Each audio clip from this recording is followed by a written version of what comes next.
Yo también fui alumno AMIR hace ya unos años y bueno, yo antes de empezar quiero decir que cogí esta academia por circunstancias personales. Yo estaba trabajando en ese momento y fue la academia que mejor me lo puso para poder compaginar trabajo y estudio y se lo agradezco porque aparte de la calidad docente, el que te ayuden a poder compaginar esas dos cosas pues ayuda muchísimo. Y yo, bueno, cogí familia antes de empezar. A mí el examen me salió mejor de lo que yo me esperaba. Yo, por la preparación que llevaba debido al trabajo, pues yo quería hacer anestesia y obviamente no llevaba la preparación adecuada, pero fui al examen por hacerlo, para tomármelo como un simulacro más y vaya, iba tan relajado que me salió muy bien. Entonces, pues yo no sabía que hacía medicina de familia, en mi facultad no era obligatorio rotar, entonces me encontré en una situación de ¿y ahora qué hago? Y me daba para elegir especialidades en Madrid. Entonces, pues empecé a preguntar y a base de preguntar en centros de salud, a distintos médicos de familia, me di cuenta que era una especialidad que tenía muchísimas salidas y muchísimo campo. Entonces, bueno, pues me lancé y la verdad que no me arrepiento en absoluto y por eso estoy aquí, para recomendaros a todos esta bonita especialidad. Bueno, ¿cómo definiría yo esta especialidad? Pues bueno, pues la definiría como una especialidad completa, porque tiene de todo y se ve al paciente en todos sus vertientes. Como puntos positivos, pues vais a conocer al paciente en todas sus esferas, a su familia, su entorno, sus circunstancias, que es algo muy importante. Hay muchos estudios que demuestran que una relación larga entre médico de familia y paciente puede reducir hasta más de un 50% los ingresos hospitalarios, las visitas a urgencias y puede reducir hasta la morbimortalidad. Es la especialidad que más saluda por el hospital. Yo esto se lo cuento a todos los futuros resis que van a preguntar por la especialidad y es así, rotamos por tantos servicios que eres una cara conocida en el hospital. Y eso es verdad que a lo mejor no se acordarán de vuestro nombre, pero de vuestra cara sí. Y eso, pues bueno, pues tiene sus ventajas también, ¿eh? Que el ir por los pasillos y que la gente te recuerde, pues oye, pues tiene sus ventajas. Y no en un servicio concreto, sino en todos por los que pasáis. Hay mucho trabajo al terminar, y eso es cierto, aunque las condiciones no son las más adecuadas, pero hay muchísimo trabajo en muchísimas comunidades, en muchísimos países. Es una especialidad que está muy demandada en muchos países de Europa y es una gran especialidad que trabajo nos va a faltar en la época en la que vais a terminar. Esto hace 10 años, pues bueno, pero hay que tener en cuenta que va a haber muchísimas jubilaciones de médicos de familia. Se va a jubilar un gran número en muchas comunidades con gran dispersión geográfica, como Galicia, Castilla-La Mancha, Castilla y León, hay que tenerlo en cuenta, ¿no? Las salidas laborales.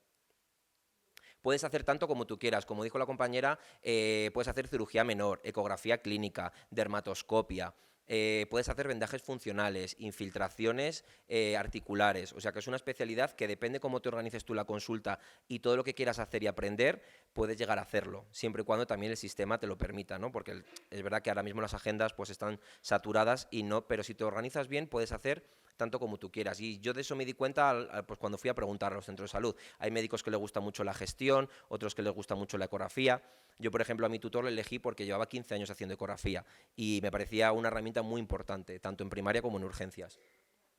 Y por último, vais a ser el médico general, el pediatra, el traumatólogo, el cirujano, el otorrino, el oftalmólogo de todos vuestros amigos y familiares. Porque medicina de familia rota por muchas especialidades y en pediatría también. Y de hecho hay muchos médicos de familia ejerciendo desde pediatras. Y ya veréis cómo os van a preguntar todas estas dudas. Como puntos negativos, veréis comentarios de muchos pacientes del tipo: los médicos del hospital sí que saben. Hay una creencia, pues claro, pues que la medicina de familia como especialidad, pues igual no es tan antigua como otras. Y antiguamente la gente podía ser médico general o de cabecera sin necesitar la especialidad. Pues ese pensamiento todavía persiste a día de hoy y hay muchos pacientes que no tienen una buena visión del médico de familia, ¿no? Piensan que es gente que ha hecho la carrera, que no se ha especializado y ahí está. Sin embargo, hay una especialidad detrás, 4 años, mucha formación detrás y esos mitos hay que ir poco a poco derribándolos. Esto también lo oiréis mucho entre incluso propios compañeros y médicos de familia, que eres la secretaria del especialista. Es verdad que la consulta de atención primaria está muy burocratizada, tenemos que hacer mucho papeleo y veréis mucha derivación al médico de familia, sobre todo desde el ámbito privado, para transcribir recetas, ¿no? Es que como esto me entra para que te lo meta el médico de familia. Desde que se ha introducido los sistemas informáticos, ¿no? El MUP, que es el módulo único de prescripción, ya desde los hospitales, los propios especialistas pueden y deben prescribir los fármacos que ellos pautan, ¿de acuerdo? No tienen que derivar al médico de familia para que se lo metamos nosotros en la tarjeta. Luego hay menor reconocimiento por parte de la industria farmacéutica. A pesar de que somos la especialidad que más fármacos prescribimos, no siempre las industrias farmacéuticas nos tienen en cuenta y esto, pues hombre, pues es importante a la hora de poder recibir financiación para ir a congresos, para charlas, o sea, esto se nota. Pero es verdad que poco a poco vamos ganando terreno y cada vez hay más médicos de familia que trabajan con industrias farmacéuticas para dar voz y voto a esta especialidad. Y por último, que es una especialidad poco atractiva a nivel político. Siempre se oye que se construyen los 30 mejores quirófanos de Europa, que se compran los mejores robots Da Vinci, que se compran las mejores máquinas de resonancia magnética, pero la medicina de familia es poco atractiva a nivel político. Por eso es muy importante luchar para que esto salga a flote, porque como bien ha dicho la compañera, es la base de todo sistema sanitario público y es importante que también se defienda y vosotros que vais a empezar os unáis a ello, ¿vale? Y aquí, bueno, unas imágenes, porque se puede, siendo residente, se puede luchar y se puede salir en medios para dar voz y voto a toda esta especialidad que es muy bonita y muy básica. Hay frases como la vocación no paga las facturas. Seguro que muchos vosotros habréis visto a amigos que son ya R1, R2 o a lo mejor vosotros lo viviréis, que haréis comentarios en redes sociales del tipo estoy agotado de la guardia 24 horas, es que vaya mierda, es que con este sueldo tal, y os criticarán y pensarán que sois unos lloricas, que pues no haber hecho esto, que tampoco... Oiréis comentarios del palo, pero si vas a librar 5 días después. O sea, hay mucho desconocimiento sobre las especialidades en general, ¿no? De la residencia, sobre el sueldo que cobramos y sobre el tema de las guardias. Por eso es importante que se haga mucha docencia y mucha información contrarrestando la desinformación que hay a nivel político y a nivel informativo, ¿vale? Y esto es así, es decir, que se puede luchar, como hemos dicho, si en un hospital no se libran las guardias, claro que se puede luchar, porque aunque nosotros tenemos unas obligaciones y unas responsabilidades, también tenemos unos derechos y no se pueden pisar, ¿de acuerdo? Tenemos derecho a descanso, tenemos derecho a cobrar la paga extra íntegra, tenemos muchos derechos que muchas veces se pisan por desconocimiento, porque supone meterse en una burocracia que al final te limita. Luego, las rotaciones, pues la básica obviamente es rotación por atención primaria. De R1 a R3 se suelen hacer rotaciones cortas de 1 o 2 meses, pero sobre todo de R4 estás el año entero, ¿vale? Quitando el mes de vacaciones y en muchos casos sueles llevar tú la consulta del tutor que se te ha asignado, ¿de acuerdo? Bueno, que has elegido tú. Y también se puede hacer rotaciones por inspección médica o por el Instituto Nacional de la Seguridad Social. Luego hacer rotaciones por un montón de especialidades médicas, por todas, básicamente. Yo, por ejemplo, con el asterisco he indicado las que en mi hospital no rotamos y que tú puedes voluntariamente luego pedirlas como rotación externa. Esto es muy importante que cuando vayáis preguntando por medicina de familia a los hospitales preguntéis cuál es el plan informativo, porque no todos los hospitales vais a rotar por las mismas especialidades, ¿vale? También por las médico-quirúrgicas, igual que con las quirúrgicas, ¿vale? Es importante que preguntéis. Y también a nivel de guardias, ¿vale? Porque en mi hospital, por ejemplo, hacemos guardias de cirugía general y de traumatología con los cirujanos generales y con los traumatólogos, ¿vale? Pero hacemos el papel de R pequeño y muchas veces tenemos que atender un politrauma de un tráfico y el que va es el resi de familia, el R1. ¿De acuerdo? O vas a suturar a un niño y, claro, el padre pregunta, ¿y ha venido el cirujano plástico? Y tú te tapas así, en plan de, soy el equipo de cirugía, y eres tú R1 de familia, ¿vale? Pero eso, como cambia en función de cada hospital, es importante que preguntéis esto, ¿vale? El tema de las guardias de especialidad, si hacen, cómo las hacéis, si bajáis solo, acompañados, y dentro de qué especialidades, porque por ejemplo en mi hospital primero hay que rotar por esos servicios para luego hacer guardias, sin embargo en otros hospitales como el Ramón y Cajal solo haces una mochila y luego aventúrate, ¿vale? Luego hacer rotaciones de medicina rural, que suelen ser 1 o 2 meses, que incluso en algunas unidades docentes te dejan rotar fuera de tu comunidad, aparte de la rotación que haces tú allí, y luego se hacen guardias, que son las famosas guardias de SAR, que aquí en Madrid se han visto muy perjudicadas por la reordenación que hubo de los PAC. Que eso nos ha perjudicado mucho a los residentes porque nos hemos encontrado muchas veces que íbamos a la guardia y no había adjunto y nos teníamos que volver. Y eso al final es un perjuicio formativo y también económico. También hacemos guardias en el equipo de cuidados paliativos domiciliarios, que a mí fue una rotación, me parece, de las más bonitas que hay, y es una futura salida también profesional para los médicos de familia. A diferencia de los oncólogos, un médico de familia puede trabajar tanto en una planta de hospitalización de paliativos como en domicilio, pero los oncólogos que hacen el máster de cuidados paliativos solo pueden trabajar en hospital. Y es muy bonito, es una especialidad, o sea, es una rotación, una especialidad muy bonita el poder ir a casa de la gente a paliar los síntomas, porque es gente que ha decidido morir en su casa. Y aunque es un tema muy delicado, es duro, pero es que es muy bonito cuando tienes un buen equipo de paliativos, el poder entrar a sus casas que te abren con tanto cariño, y de verdad es muy bonita. O sea, a mí me encantó, y de hecho me planteé hacer el máster después de rotar por ahí.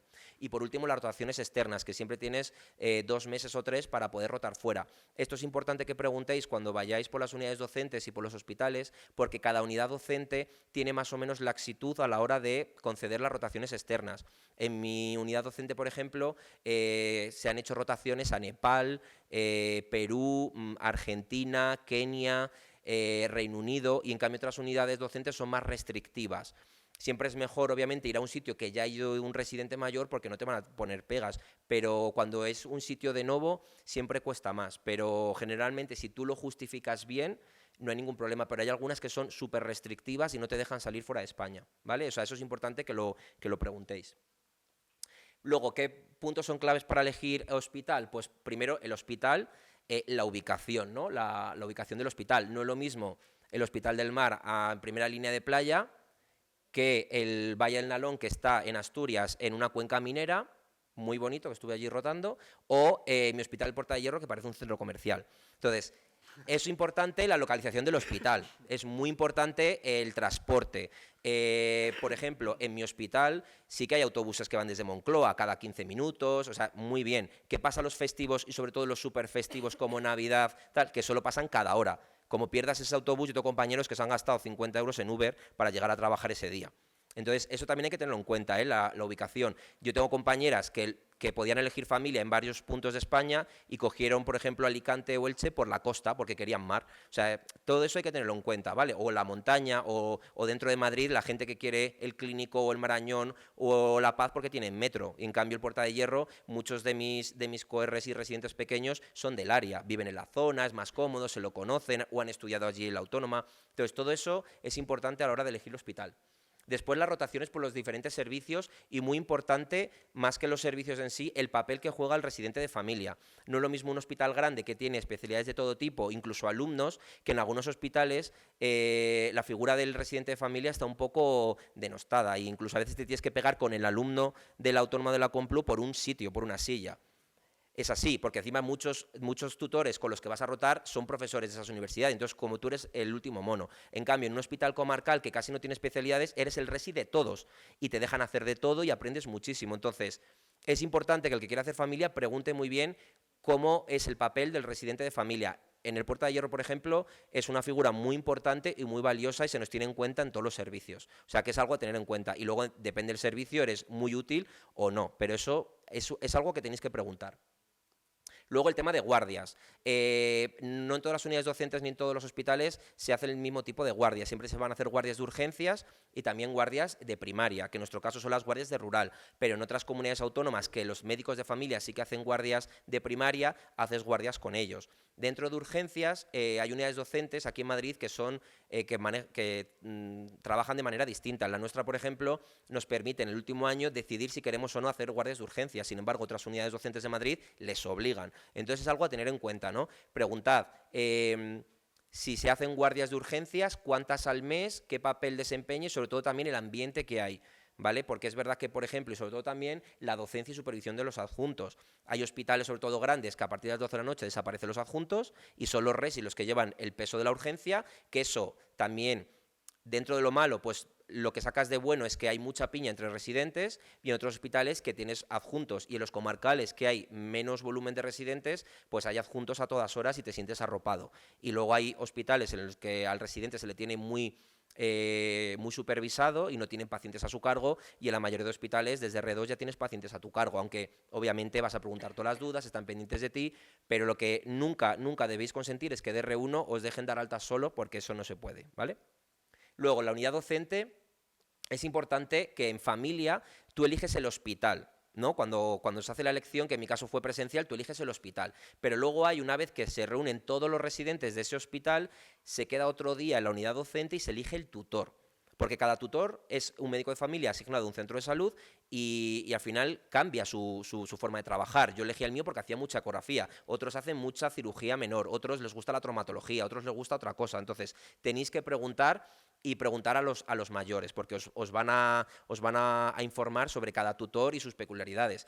Que sepáis que una vez que habéis cogido un tutor, se puede hacer cambio de tutor si no hay buena conexión, si veis que no os está ayudando, que no os guía, porque al fin y al cabo un tutor es una persona que os va a guiar durante 4 años de vuestra formación. Y es un personaje muy importante en vuestra vida. Y una buena relación es muy importante para poder trabajar esos 4 años, porque al fin y al cabo el último año, en muchos de los casos, vas a llevar su consulta. Y luego hay unidades docentes que son pro primaria de forma muy intensa.